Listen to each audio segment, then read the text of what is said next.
અને સતત 3 ટર્મથી વિધાનસભાની અંદર ગરીબ અને પછાત વર્ગના લોકો માટે હંમેશા બુલંદ અવાજથી રજૂઆત કરે છે એવા ભાઈ શ્રી કાંતિભાઈ ખરાડીને વિનંતી કરું કે આવો અને બનાસકાંઠા જિલ્લાની જનતાને સંબોધન કરો.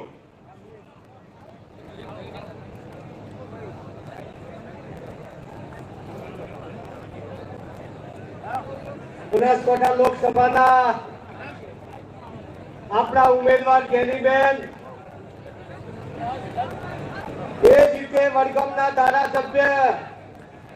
ભાઈ શ્રી જિગ્નેશભાઈ મેવાણી અને સ્ટેજ ઉપર બેઠેલા સર્વે કોંગ્રેસ પરિવારના આગેવાનશ્રીઓ, બનાસકાંઠા જિલ્લામાંથી ગામડે ગામડે આવેલા સર્વે કોંગ્રેસ પરિવારના આગેવાન મિત્રો, માતાઓ, બહેનો અને સાથે સાથે મીડિયાના મિત્રો પણ આજે ભાષણ તો ઓછા પણ સાથે સાથે સૂચન કરવા માટે માંગુ છું કે આપણા પાસે ચૂંટણી માટે 2 જ દિવસ બાકી છે, ત્યારે હું આ વિસ્તારની લાકડીની ધરા ઉપરથી કહેવા માંગુ છું કે જરા જોજો 2 દિવસ ક્યાંક ને ક્યાંક આ બનાસકાંઠા જનતાને